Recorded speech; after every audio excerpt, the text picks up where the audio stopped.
Breaking news, rescue 1122 کے بیڑے میں ایک اور شاندار اضافہ۔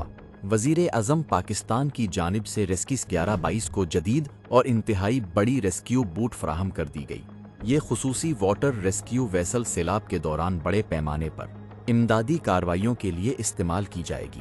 ذرائع کے مطابق اس جدید بوٹ میں ایک وقت میں 70 سے 80 افراد کو محفوظ طریقے سے منتقل کیا جا سکتا ہے، جبکہ ٹریکٹر، جیپ اور دیگر بھاری گاڑیاں بھی اس پر لوڈ کی جا سکتی ہیں۔